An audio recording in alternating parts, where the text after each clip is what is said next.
J'ai envie de vous parler maintenant des 7 qualités indispensables pour devenir télésecrétaire. Parce que le métier de télésecrétaire indépendante ou secrétaire indépendante, il séduit beaucoup de femmes, surtout depuis la crise sanitaire, qui n'y est pas étrangère.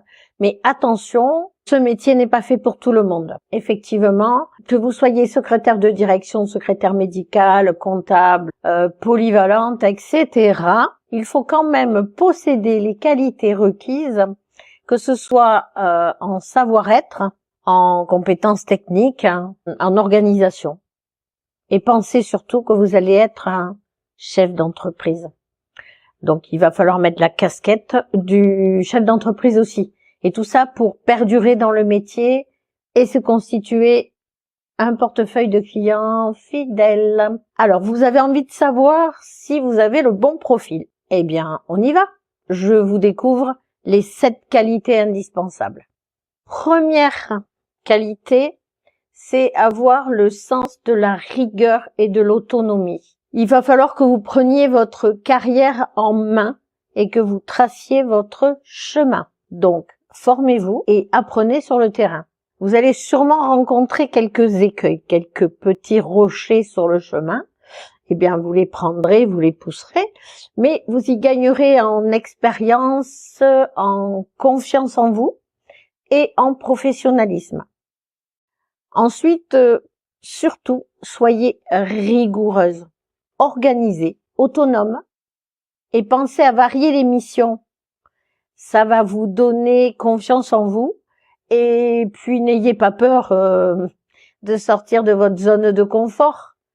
On est trop bien dans sa zone de confort.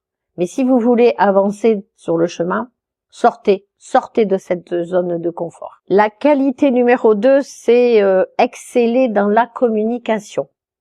Alors, si vous êtes plutôt du genre grincheuse, asociale, tout de mauvais caractère, autant vous dire qu'il va falloir sourire et être aimable à l'écoute de vos clients. Parce que pour être télésecrétaire, comme pour être chef d'entreprise, il faut quand même avoir un contact avec la clientèle sympathique, empathique. C'est la clé de la réussite. Il faut aussi avoir le sens de l'écoute, être réactive, comprendre rapidement le besoin du client. Ça va vous faire gagner un temps précieux. L'empathie et la diplomatie, ça aussi, ça fait partie des qualités qui sont très appréciées. À vous de vous démarquer pour avoir un sens de l'écoute sans faille. Usez de vos qualités. Les clients, ils aiment être compris rapidement, c'est la base.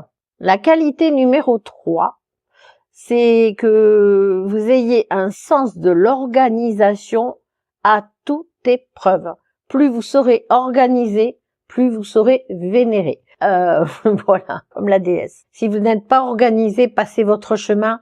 Ne venez pas faire le métier de télésecrétaire indépendante. Ou alors, misez sur un bon coaching et apprenez l'organisation.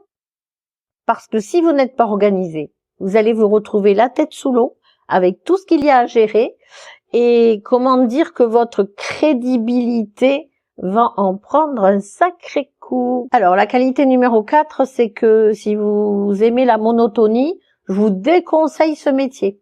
Votre quotidien, il va être bousculé, chamboulé. Réfléchissez avant de vous lancer dans cette carrière. Parce que vous allez, comment on peut dire, vous allez jongler avec les personnalités de vos clients, vous allez jongler avec les missions, et les missions qui sont plus urgentes, et puis vous aviez prévu autre chose.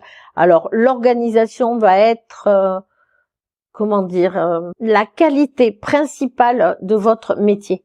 La qualité principale. Je l'ai mise en 4, mais en fait, ça devrait être la première qualité. Il va aussi falloir avoir un esprit d'analyse et de compréhension, d'adaptation, mais au millimètre. Il va falloir composer avec des caractères difficiles et pourtant il va falloir rester impassible, souriante et courtoise. Bon, la qualité numéro 5, c'est connaître son métier, connaître l'outil informatique. Donc, traitement de texte, tableur, taper des rapports, etc. Bon, tout ça, c'est connaître son métier, en fait, mais connaître l'outil informatique. Savoir maîtriser l'outil messagerie, faire des recherches sur Internet, etc. Mais bon, je pense que à l'heure actuelle, vous êtes nombreuses à maîtriser ce sujet. Oui, j'ai oublié les réseaux sociaux. Il va falloir maîtriser les réseaux sociaux parce que c'est là que vous allez vous faire connaître. La qualité numéro 6, et j'en parle assez souvent, c'est devenir force de proposition. Anticiper les besoins de vos clients, leur proposer d'autres services. Quand vous allez gérer leur administratif, vous allez voir que si vous faisiez comme ça irait mieux que si vous faisiez comme ça. Et par conséquent, proposez-leur une autre organisation. C'est le but. Le client, il a besoin d'être aidé, encadré. S'il a pris une secrétaire, qu'elle soit sur site ou à distance, c'est pour qu'on l'aide. C'est le but en soi. Proposez, faites des propositions et je vous promets, votre client, il va vous écouter. Et en plus, vous savez quoi? Vous allez devenir irremplaçable. Alors, anticipez les besoins de vos clients, soyez force de proposition. Et la dernière qualité que j'aurais pu aussi mettre en premier, c'est maîtriser la langue française, à l'oral comme à l'écrit. Par pitié, évitez les fautes d'orthographe, les fautes de grammaire, de conjugaison. Simplement, il n'y a rien de plus, comment on dit, décrédibilisant. Oh, mon Dieu, ce nom, décrédibilisant, que de ne pas savoir écrire et s'exprimer en français. Vous allez avoir affaire à des clients qui, eux, le maîtrisent. Si vous faites des fautes, c'est terrible pour un client. Il faut convaincre le client que vous avez un excellent niveau. Si vous avez des faiblesses dans ce domaine, faites le nécessaire. Il y a des formations. Faites des tests d'orthographe.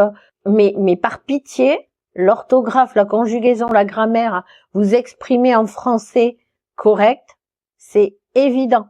Alors, je parle évidemment de cette langue parce que là, la formation que je propose, c'est pour travailler en France ou territoire français. Donc, évidemment, je parle du français. Si vous êtes en Angleterre, maîtrisez l'anglais. On va en rester là. Maîtrisez l'orthographe, la grammaire, la conjugaison du pays où vous êtes. J'en ai fini avec les 7 qualités. Évidemment, reconnaître ses faiblesses, chercher à progresser sont des qualités. Donc, si vous avez aussi ces qualités-là, faites des formations, faites le nécessaire pour faire ce métier de télésecrétaire ou secrétaire indépendante. Si vous pensez avoir le bon profil, réussir, n'hésitez pas, lancez-vous. Et si vous avez des questions, contactez-moi. Abonnez-vous à la chaîne YouTube ou rejoignez-nous sur le groupe Les Futurs Télésecrétaires. Je vous répondrai. Alors, vous êtes prête à changer de vie? Je vous attends. À bientôt!